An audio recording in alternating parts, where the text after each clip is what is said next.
আজকে আমার সংক্ষিপ্ত বক্তব্যের বিষয়বস্তু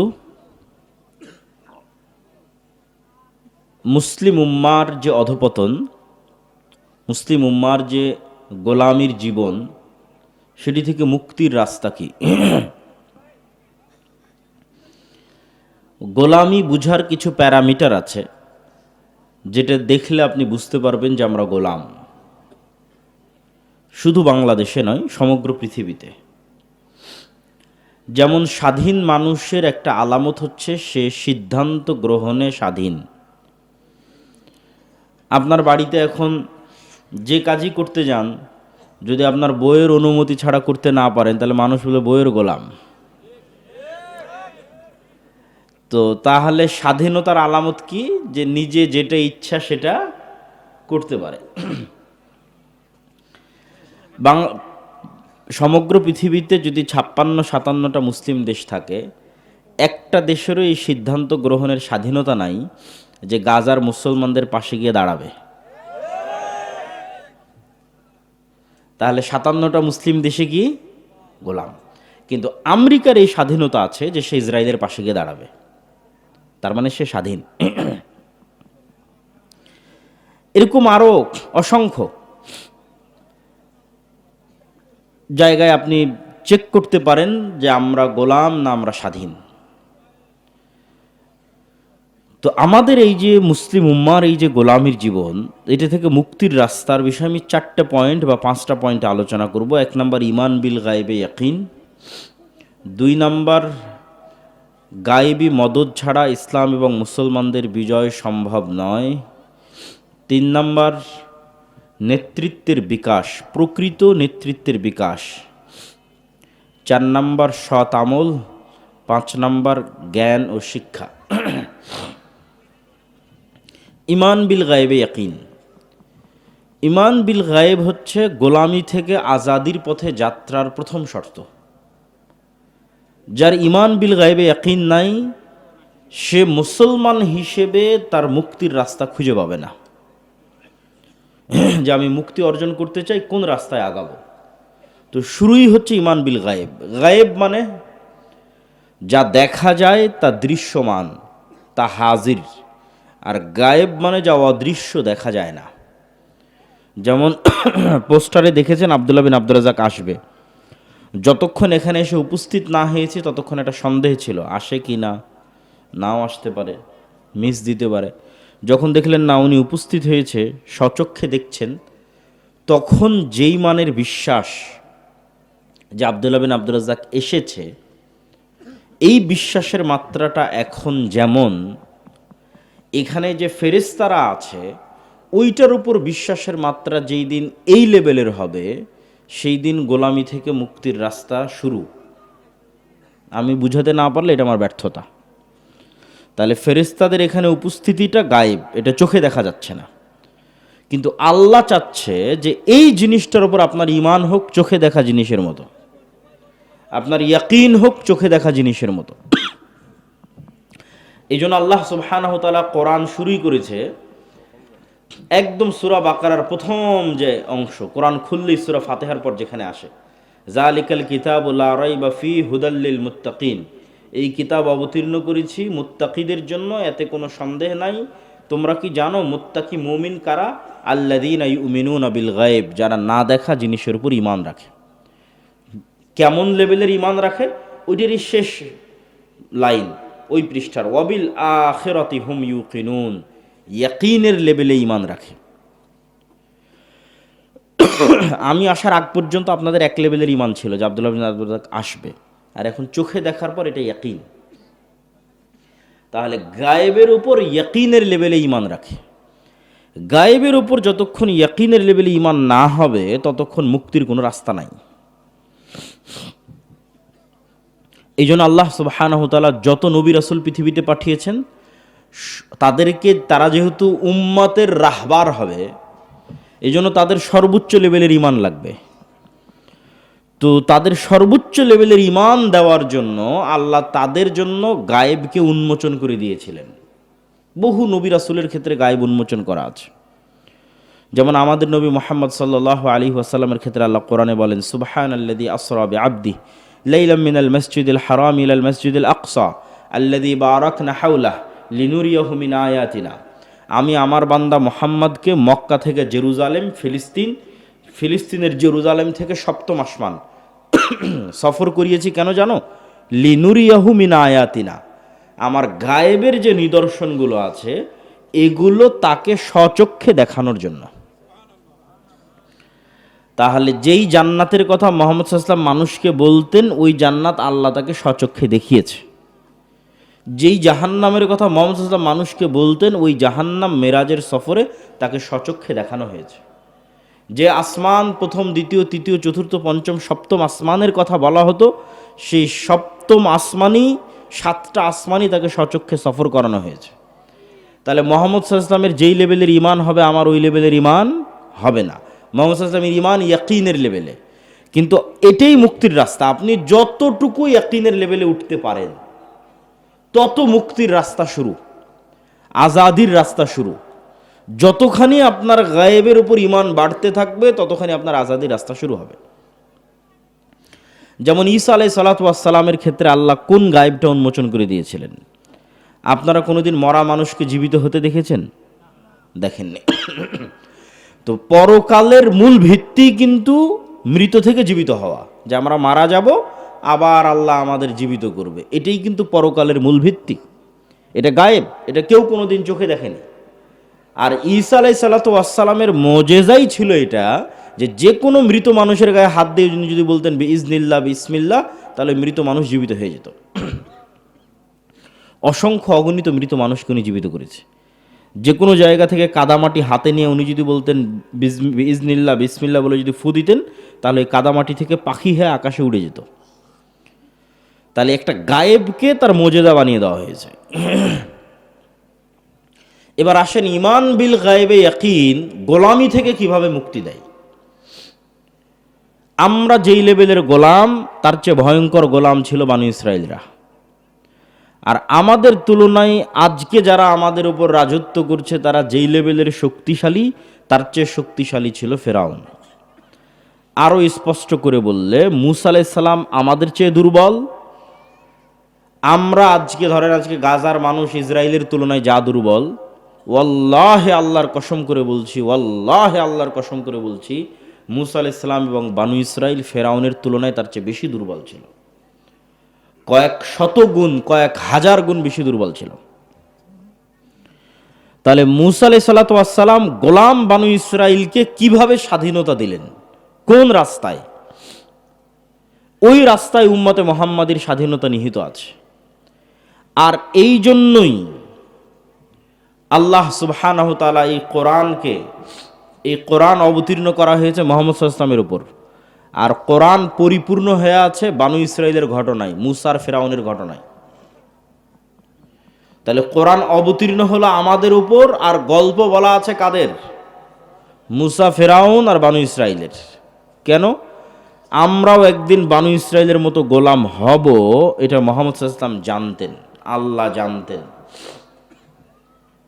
রাসূল সাল্লাল্লাহু আলাইহি ওয়াসাল্লাম হাদিসে বলে গেছেন যে আমার উম্মত বানু ইসরাইলের সাথে মিলে যাবে যেমন এক জুতার পাট আর এক জুতার পাটের সাথে মিলে যায়।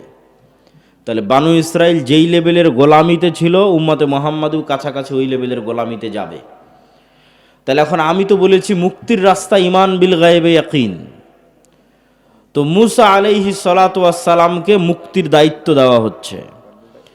তো মূসা আলাইহিস সালাতু ওয়াস সালামের গোলামি থেকে মুক্তির নেতৃত্ব দেওয়ার জন্য তার ঈমান বিল গায়বে ইয়াকিন লাগবে।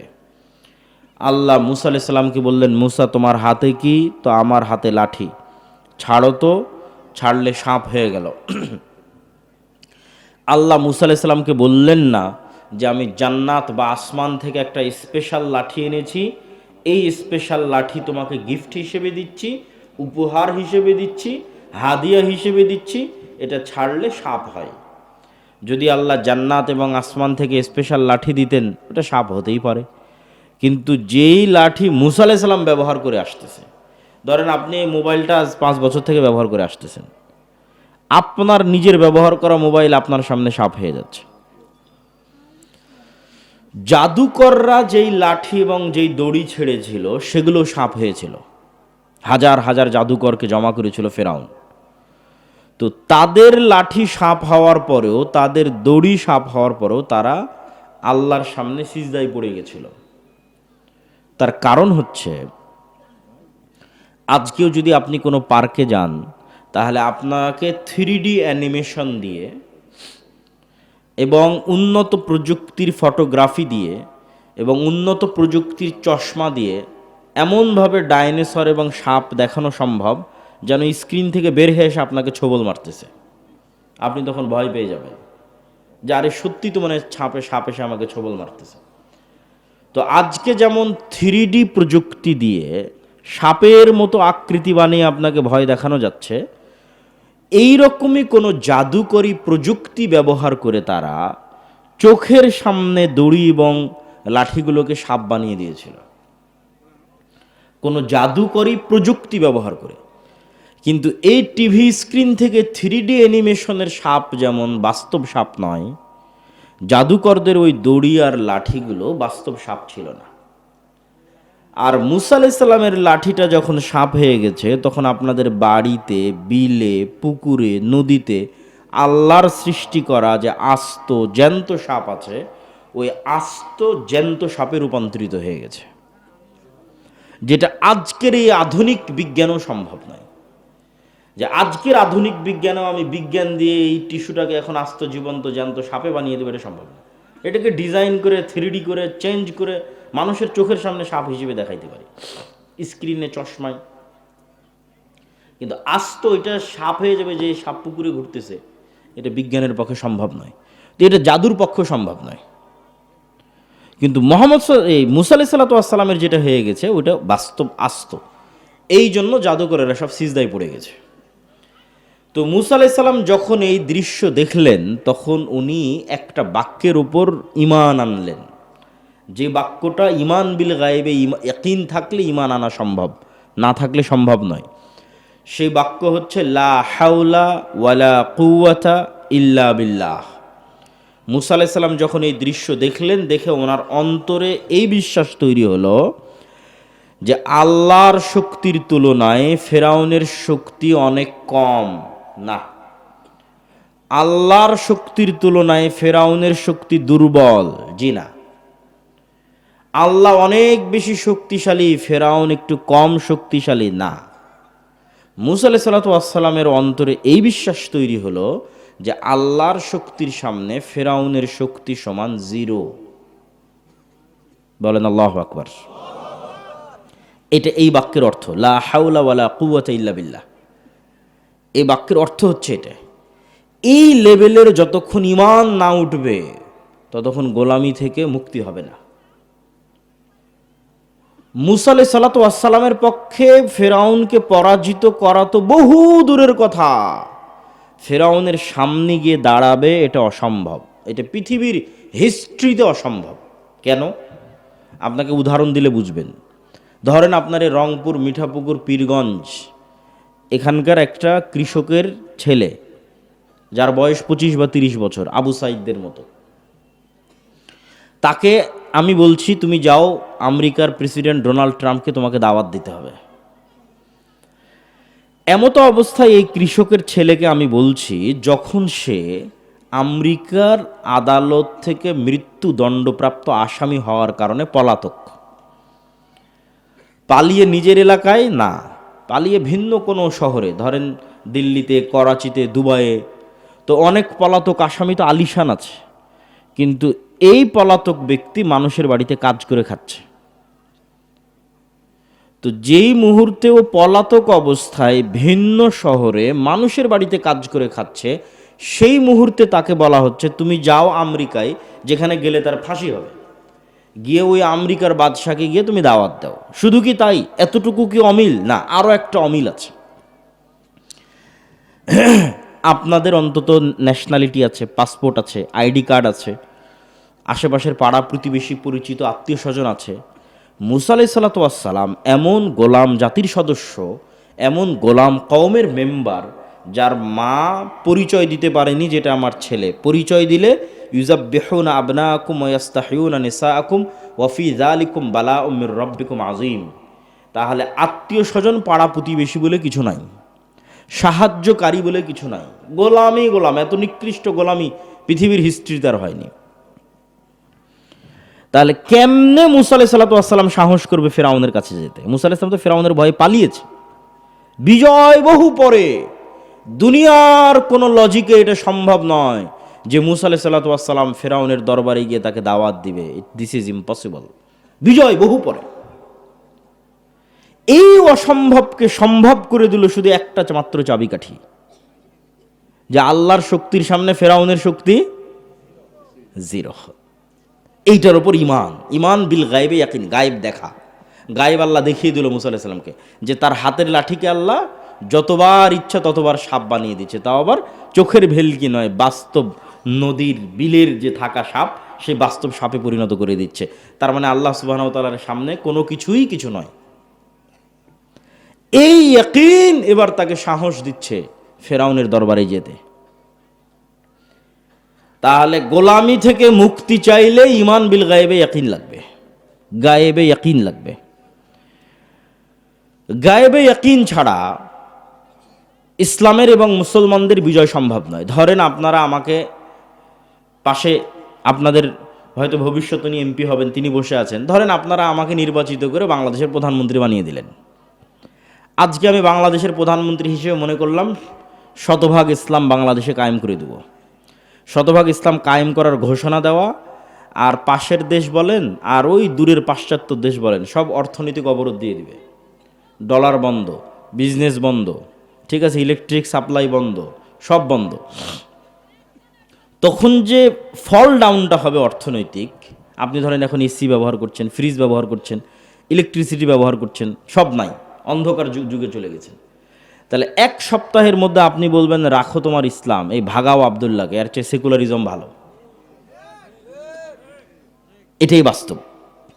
তাহলে আপনি যদি চান যে না ইসলাম বিজয়ী হোক, অন্তত 20% মানুষ, 30% মানুষ, 40% মানুষ, 50% মানুষের ইমানটা লাগবে ইয়াকিনের স্তরে, নাহলে কোনো মায়ের বেটার পক্ষে সম্ভব নয় যে কিছু করবে। মানুষই মেরে তাড়িয়ে দেবে, অথবা যারা বলতেছে আমরা করব ওরা কম্প্রোমাইজ করবে, বাস্তবটা করবে না, ছাড় দিবে। বাস্তবটা করতে চাইলে দেশের মানুষের ইমান বিল গায়েবে ইয়াকিন লাগবে। আল্লাহ সূরা বুরুজে একটা ঘটনা উল্লেখ করেছেন যে ধরেন পীরগঞ্জের সব মানুষকে আজকে বলা হলো তোমরা যদি ইমান না ছাড়ো তাহলে সামনে জ্বলন্ত আগুন আছে, এখানে ঝাঁপ দিতে হবে। এটাই কিন্তু সূরা বুরুজের ঘটনা। সূরা বুরুজে পুরো একটা এলাকার মানুষ মুসলমান হয়ে গেছে, বাদশাহ বলছে ইসলাম ত্যাগ না করলে সামনে আগুন জ্বালিয়ে রেখেছি, সব ওখানে ঝাঁপ দাও, নাহলে ইসলাম ত্যাগ করে ফিরে আসো। তো পুরো একটা জাতি ওই আগুনের মধ্যে স্বেচ্ছায় ঢুকছে আর জ্বলে মরে যাচ্ছে, ঢুকছে আর জ্বলে মরে যাচ্ছে। এমনকি মা তার কোলের সন্তান সহ আগুনের মধ্যে ঢুকে জ্বলে মরে গেল। তো ওদের কথা বর্ণনা করতে গিয়ে আল্লাহ কোরআনে বলছে ওয়ামা নাকামু মিনহুম ইল্লা আইয়ুমিনু বিল্লাহিল আজিজিল হামিদ, যে এই যে পুরো একটা এলাকাকে, পুরো পীরগঞ্জকে আগুনের মধ্যে জ্বালিয়ে দেওয়া হলো, এর একটাই কারণ যারা আল্লাহর উপর ঈমান এনেছিল। এটা সূরা বুরুজের ঘটনা। তাহলে আপনি এখন বলেন এই পুরো একটা এলাকা ওই আগুনের মধ্যে ঢুকে যাচ্ছে এবং জ্বলে পুড়ে মরে যাচ্ছে, এটা হওয়ার কোনো রাস্তা নাই যতক্ষণ না আপনার ঈমান এই লেভেলের হয় যে আমি যে আগুনে ঝাঁপ দিচ্ছি এই আগুনটা সাক্ষাৎ জান্নাত, বলেন আল্লাহু আকবার। আর আমার বাড়িতে যে এসি আছে, ফ্রিজ আছে, ফ্যান আছে, স্ত্রী পুত্র সন্তান আরামায়েশের জীবন আছে, ওইটা সাক্ষাৎ জাহান্নামের আগুন। এই একই ইমানের পরীক্ষা দাজ্জালের ক্ষেত্রে হবে। দাজ্জালের জাহান্নাম হবে জান্নাত, আর দাজ্জালের জান্নাত হবে জাহান্নাম। তাহলে যতক্ষণ আপনার ওই লেভেলের ইমান তৈরি না হয়েছে, ওই লেভেলের স্যাক্রিফাইস করার মানসিকতা তৈরি না হয়েছে, ভাই কিসের বিজয়? এগুলো দিয়ে শুধু কম্প্রোমাইজ হবে। আল্লাহ কোরআন মাজিদে বলেছেন আম হাসিবতুম আন তাদখুলুল জান্নাহ ওয়ালাম্মা ইয়াতিকুম মাসালুল্লাযীনা খালাউ মিন ক্বাবলিকুম মাসাতহুমুল বাসাউ ওয়াদ-দাররা ওয়াজুলজিলু হাত্তা ইয়াকুলার রাসূলু ওয়াল্লাযীনা আমানু মাআহু মাতা নাসরুল্লাহ। জান্নাত কি তোমাদের মামুর বাড়ি? জান্নাত কি তোমাদের নানির বাড়ি? জান্নাত কি তোমাদের কাছে হাতের মোয়া? আল্লাহর ভাষাটা আমি আমার মতো করে বলতেছি। আম হাসিবতুম আন তাদখুলুল জান্নাহ, তোমরা কি মনে তোমার জান্নাতে চলে যাবা? তোমার নানির বাড়ি, মামুর বাড়ি, হাতের মোয়া। অথচ এখন পর্যন্ত ওই লেভেলের জুলুম তোমরা সহ্য করনি, যেই লেভেলের জুলুম তোমাদের পূর্ববর্তীরা সহ্য করেছে, এমন পর্যায়ের জুলুম যে সেই জুলুমে তারা বলতে বাধ্য হয়েছে, আল্লাহর নবী, আল্লাহর সাহায্য কখন আসবে? ওই জুলুমের মধ্যে তো আমরা যাইনি। আর ওই জুলুম সহ্য করার ক্ষমতা আমাদের আছে? ওই লেভেলের ইমান ছাড়া সহ্য ক্ষমতা নাই। আপনি বলবেন দরকার নাই। পয়েন্ট নাম্বার 2, ইমান বিল গায়েবে ইয়াকিন ছাড়া মুসলমানদের বিজয় সম্ভব নয়। 1 নম্বর পয়েন্ট বুঝে গেলেন। পয়েন্ট নাম্বার 2, ইসলাম এবং মুসলমানদের বিজয়ের জন্য আল্লাহর সাহায্য জরুরি, ফুল স্টপ। আল্লাহর সাহায্য ছাড়া ইসলাম এবং মুসলমানদের বিজয় অতীতে কোনো দিন হয়নি, ভবিষ্যতে কোনো দিন হবে না। দুনিয়াবি কোনো রাস্তায়, শুধু দুনিয়াবি রাস্তায় আল্লাহর সাহায্য ছাড়া, শুধু দুনিয়াবি রাস্তায় ইসলাম এবং মুসলমানদের বিজয় হয় না, ফুল স্টপ। অতীতেও হয়নি, ভবিষ্যতেও হবে না। তাহলে আপনাকে জানতে হবে আমি যে রাস্তায় আছি এই রাস্তায় আল্লাহর সাহায্য আছে কিনা। যতক্ষণ আপনি আল্লাহর সাহায্য নিশ্চিত না করতে পারবেন, ততক্ষণ আপনার দুনিয়াবি উপকার হতে পারে, ইসলাম প্রতিষ্ঠা হবে না, ইসলাম এবং মুসলমানদের উপকার হবে না, আপনার ব্যক্তিগত উপকার হতে পারে ওই পদ্ধতিতে, ওই রাস্তায়। তো আল্লাহর সাহায্য ছাড়া হয় না। দলিল একটা তো মুসা আলাইহিস সালামের ঘটনা আপনারা শুনলেনই। মুসা আলাইহিস সালাম যখন সমুদ্র পার হলেন, তখন সিনাই মরুভূমি। এখনও আপনি গুগল ম্যাপে গেলে লোহিত সাগর পার হওয়ার পর ইসরায়েল এবং ফিলিস্তিন মুখে যখন যেতে থাকবেন, গাজা মুখে যখন যেতে থাকবেন, তখন সৌদি আরব, মিশর, ইসরায়েল, ফিলিস্তিন, এই 3 দেশের মধ্যে বিশাল মরুভূমি, এখনও মরুভূমি। এর নাম হচ্ছে সিনাই মরুভূমি। এই সিনাই মরুভূমিতে মুসা আলাইহিস সালাম বানু ইসরায়েলদের নিয়ে ঘুরপাক খাচ্ছে। ওখানে তুর পাহাড় আছে, সিনাই মরুভূমি তুর পাহাড়ে, এই তুর পাহাড়ের আশেপাশেই ঘুরপাক খাচ্ছে। তো এদেরকে বলা হলো যে সামনে জেরুজালেম, এই জেরুজালেম তোমাদের বাপদাদার ভিটা, তোমরা যুদ্ধ করে বিজয় করো। কেন বাপদাদার ভিটা? ইব্রাহিমের ছেলে ইসহাক জেরুজালেমে থাকতো, ইসহাকের ছেলে ইয়াকুব জেরুজালেমে থাকতো, ইয়াকুবের ছেলে ইউসুফ এবং তার 11 ভাই, এরাও জেরুজালেমে থাকতো, ফিলিস্তিনে।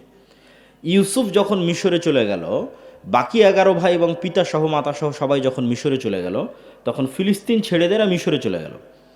মিশরে সরকারের পরিবর্তনের কারণে এরা গোলাম হয়ে গেল। ফেরাউন ক্ষমতায় আসলো, এরা গোলাম। এদের গোলামি চলল 300 বছর, 400 বছর। 300-400 বছর পর এদেরকে গোলামি থেকে মুক্তি দেওয়ার ব্যবস্থা আল্লাহ করতেছে মুসা আর হারুনের মাধ্যমে। এই মুসা আর হারুন ইব্রাহিমেরই সন্তান, ইসহাকেরই সন্তান, ইয়াকুবেরই সন্তান, ইউসুফ এবং তার 11 ভাইয়েরই সন্তান। তাহলে এদের বাপদাদার বাড়ি কোনটা হলো? জেরুজালেম। মিশরে তো ওরা পরে গেছিল। তো আল্লাহ বলছে ঠিক আছে, এখন তোমরা জেরুজালেমে যুদ্ধ করে বিজয় করো। তো বানু ইসরাইল বলছে ইন্না ফিহা কওমান জাব্বারিন, জেরুজালেমে 40 তালা 50 তালা দেহের অধিকারী মানুষের আছে, আর আমরা ওদের সামনে পিঁপড়ার সমপরিমাণ, আমরা কেমনে এদের সাথে যুদ্ধ করি? আমালেকা গোত্র। তো মুসা, তুমি আর তোমার আল্লাহ গিয়ে যুদ্ধ করো, আমরা পারবো না। তখন 2 জন মানুষ যাদের ইমান বিল গায়েবে ইয়াকিন ছিল, তারা বলল আল্লাহ যেহেতু আদেশ করেছে যুদ্ধ করতে, আমরা যদি করি আমরা বিজয়ী হব। ওদের ইয়াকিন ছিল, গায়েবে ইয়াকিন ছিল। তার মধ্যে একজন ইউশা বিন নুন। কিন্তু অধিকাংশ মানুষ যুদ্ধ করতে রাজি না হয়, আল্লাহ তাদের আযাব দিল 40 বছরের। যে মরুভূমির মধ্যে ঘুরপাক খাও 40 বছর, 40 বছরের আযাবের মধ্যে মুসা আলাইহিস সালাম মারা গেল। নতুন নবী হলো ইউশা বিন নুন। ইউশা বিন নুন বানু ইসরায়েলকে বলল ভুল হয়েছে, যুদ্ধ করতে হবে, তওবা করো, চলো যুদ্ধ করি। তওবা ইস্তেগফার পরে যুদ্ধ শুরু করলো। যুদ্ধে বিজয় আনতে আর 4-5 ঘন্টা যুদ্ধ করতে হবে, জয় জয় ভাব, কিন্তু এখনো জয় হয়নি। আর এদিকে সূর্য ডুবে যাচ্ছে, সূর্য আর আধা ঘন্টা 1 ঘন্টার মধ্যে ডুবে যাবে। শুক্রবারের দিন বিকেলবেলা, আর শনিবারে মুসা আলাইহিস সালামের দিনে যুদ্ধ নিষিদ্ধ। তাহলে যুদ্ধ আবার শুরু করতে হবে রবিবার। তো ইউশা বিন নুন দেখলেন যে আজকে যদি এক টানে এক ঝটকায় যুদ্ধ শেষ করে বিদায় না হতে পারি, তাহলে এই জয়ের মোমেন্টাম তৈরি করা কঠিন আছে। প্রতিটা জিনিসের একটা মোমেন্টাম থাকে, অতএব যুদ্ধ আজকেই শেষ করতে হবে। তো আজকে যুদ্ধ শেষ করার একটাই রাস্তা আছে, সেটা হচ্ছে সূর্যকে থামিয়ে দিতে হবে। কার মাথার মধ্যে এই বুদ্ধি আসতে পারে যে আজকে আমার যুদ্ধ বিজয়ের জন্য সূর্য থামাতে হবে? তাহলে কোন লেভেলের গায়েবে ইয়াকিন রাখতো ইউশা বিন নুন যে মাথার মধ্যে এই বুদ্ধি কাজ করতেছে যে এখন যুদ্ধ চালাবো, কাকে থামাতে হবে? সূর্যকে। দেখেন ইউশা বিন নুন আল্লাহকে বলতেছে সূর্যের দিকে ইশারা করে, আল্লাহ আপনি সূর্য থামিয়ে দেন। তো বান্দার বিশ্বাস যেমন আল্লাহর সহযোগিতা তেমন। সহিহ বুখারীর হাদিস, পৃথিবীর ইতিহাসে প্রথমবার আল্লাহ সূর্য থামিয়ে দিলেন। আল্লাহু আকবার, প্রথমবার। তাহলে এখানে ইউশা বিন নুন দুনিয়ার শক্তিতে বিজয় হচ্ছে না আল্লাহর সাহায্যে? আল্লাহর সাহায্যে। এই একই জেরুজালেম আবার 200-300 বছর পর দাউদ, সুলাইমান, তলুত তারা বিজয় করতেছে জালুতের বিরুদ্ধে। এটাও কোরআন থেকে বলবো। তো আল্লাহ বলল, তোমরা যদি যুদ্ধ করতে চাও, সামনে যে নদী আছে এই নদী পানি পান না করে পার হতে হবে, সাঁতার কেটে। এটা পরীক্ষা। এই পরীক্ষায় যারা পাশ করবে তারা যুদ্ধ করবে। তো পানি পান না করে পার হয়েছে 300 প্লাস মাইনাস সামথিং মানুষ, মাত্র 300। এই 300 মানুষ পার হওয়ার পর দেখছে যে জালুতের লক্ষ বাহিনী। তো লক্ষ বাহিনীর সামনে 300 মানুষ দাঁড়ানোর কোনো রাস্তা আছে? কোরআনের আয়াত। এই 300 মানুষের একদল মানুষ বলছে, কোরআনের আয়াত, লা তাকাতা লানাল ইয়াউমা বিজালুত ওয়া জুনুদিহি। আরে আজকে কিসের যুদ্ধ হবে? লক্ষাধিক মানুষের সাথে 300 মানুষের আবার যুদ্ধ কিসের? আমাদের তো কোনো শক্তিই নেই, যুদ্ধ সম্ভব নয়। আবার আরেক দল মানুষ বলতেছে, তাদের কথাও আল্লাহ কোরআনে তুলে ধরেছে, কাম্মিং ফিয়াতিন কালিলাতিন গালাবাত ফিয়াতান কাসীরাতাম বিইজনিল্লাহ। কত দুর্বল মানুষকে আল্লাহ কত শক্তিশালী মানুষের উপর বিজয় দিয়েছে আল্লাহর সাহায্যে। বলেন আল্লাহু আকবার। তাহলে 300 মানুষও লক্ষ মানুষের উপর বিজয়ী হতে পারে কার সাহায্যে? আল্লাহর সাহায্যে। ওরা যুদ্ধ শুরু করলো, দাউদ আলাইহিস সালাম নিজে হাতে জালুতকে হত্যা করলেন। দলিল নাম্বার 3, এটা শেষ দলিল যে আল্লাহর সাহায্য ছাড়া বিজয় সম্ভব নয়। মুহাম্মদ সাল্লাল্লাহু আলাইহি ওয়াসাল্লাম বদরে, উহুদে, খন্দকে 3 যুদ্ধেই মুহাম্মদ সাল্লাল্লাহু আলাইহি ওয়াসাল্লামের 300, আবু জাহালের 1000, মুহাম্মদ সাল্লাল্লাহু আলাইহি ওয়াসাল্লামের 700, উহুদে আবু সুফিয়ানের 2000, খন্দকে মুহাম্মদ সাল্লাল্লাহু আলাইহি ওয়াসাল্লামের 700, আবু সুফিয়ানের 10,000। বদর, উহুদে তো মুহাম্মদ সাল্লাল্লাহু আলাইহি ওয়াসাল্লাম দুর্বল ছিলই, কিন্তু খন্দকে অসম্ভব। খন্দকে 10,000 সমান 700, 1000। তার মধ্যে আবার 300-400 মোনাফিক, তার মধ্যে আবার 3টে ইহুদি গোত্র, বানু কোরাইজা, বানু কায়নুকা, বানু নাজির। এরা তলে তলে বাইরের কাফের মুশরিকদের সাথে ওয়াদা দিয়ে রেখেছে, কোনো মতে মোহাম্মদকে ফালাও, আমরা তোমাদের সাথে আছি। তাহলে মোহাম্মদ সাল্লাল্লাহু আলাইহি ওয়াসাল্লাম মাত্র 500-700 মানুষ, আর বাইরে ঘেরাও করে আছে 10,000। বদরে এবং উহুদে একত্রিত হয়েছিল শুধু মক্কার মানুষ, আর খন্দকের দিন একত্রিত হয়েছে পুরো সৌদি আরবে, পুরো আরবে যত গোত্র উপগোত্র আছে সবাই একত্রিত হয়েছে। মদিনাকে মাটির সাথে মিশিয়ে দিতে হবে। মুহাম্মদ সাল্লাল্লাহু আলাইহি ওয়াসাল্লামের জীবনের সবচেয়ে করুণ এবং অসহায় সময় দুইটা। তায়েফেও মুহাম্মদ সাল্লাল্লাহু আলাইহি ওয়াসাল্লাম এত অসহায় নয়। দুটো সময় সবচেয়ে অসহায়, একটা খন্দকের যুদ্ধের 1 মাস, আর একটা হচ্ছে আবু তালেবের সাথে শিয়াবে আবু তালেবে গৃহবন্দী অবস্থায় যে 3 বছর মক্কায়। তো মুহাম্মদ সাল্লাল্লাহু আলাইহি ওয়াসাল্লামের জীবনের যত ঘটনা দেখেন, পেটে পাথর বাঁধা, ক্ষুধার যন্ত্রণায়, সাহাবীদের খাবার না, এগুলো সব খন্দকের যুদ্ধের ঘটনা। এর চাইতে করুণ ঘটনা মুহাম্মদ সাল্লাল্লাহু আলাইহি ওয়াসাল্লাম। তাহলে বদর, উহুদ, খন্দকে মুহাম্মদ সাল্লাল্লাহু আলাইহি ওয়াসাল্লামের কোনো রাস্তা নাই যে দুনিয়াবি লজিকে উনি বিজয়ী হতে পারে। বিজয়ের একমাত্র রাস্তা কার সাহায্য লাগবে? আল্লাহর সাহায্য লাগবে। একটা যুদ্ধে মুহাম্মদ সাল্লাল্লাহু আলাইহি ওয়াসাল্লাম দুনিয়াবি দিক থেকে শক্তিশালী ছিল, ওটা হচ্ছে হুনাইনের যুদ্ধ। এই যুদ্ধটা হয়েছে মক্কা বিজয়ের পর। তো মক্কা বিজয় করে তো এমনি কনফিডেন্স লেভেল হাই, সাহাবীদের কনফিডেন্স এমনি হাই, যে যেই মক্কা থেকে আমাদের বের করে দেওয়া হয়েছিল সেই মক্কা আজকে আমরা বিজয় করে নিয়েছি। তাহলে তো এমনি আত্মবিশ্বাস টপ লেভেলে। তার উপর আবার যুদ্ধের মাঠে গিয়ে দেখছে 12,000 মুজাহিদ। হুনাইনের যুদ্ধে সাহাবী 12,000।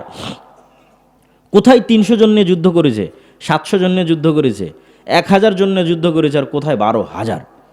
তো একে তো মক্কা বিজয় করে এসেছে, আর একে তো 12,000 মানুষ। আত্মবিশ্বাস টপ লেভেলে। বদর, উহুদ, খন্দকে যেহেতু দুর্বল ছিল, ভরসা ছিল আল্লাহর উপর। হুনাইনে দেখছে নিজেরাই সব, তখন নিজের উপর ভরসা। যুদ্ধ শুরু হওয়ার আধা ঘন্টার মধ্যে সব সাহাবী পালাচ্ছে আল্লাহর নবীর সামনে দিয়ে। পালানো শুরু। মুহাম্মদ সাল্লাল্লাহু আলাইহি ওয়াসাল্লাম অবস্থা বেগতিক দেখে ঘোড়া থেকে লাফ দিয়ে ভাষণ দেওয়া শুরু করলেন। আর ওনার চাচার খুব উঁচু আওয়াজ ছিল, মাইকের মতো। তো চাচা আব্বাসকে ডাক দিয়ে বললেন, আমি যা বলছি আপনি চিল্লিয়ে চিল্লিয়ে মানুষকে বলেন।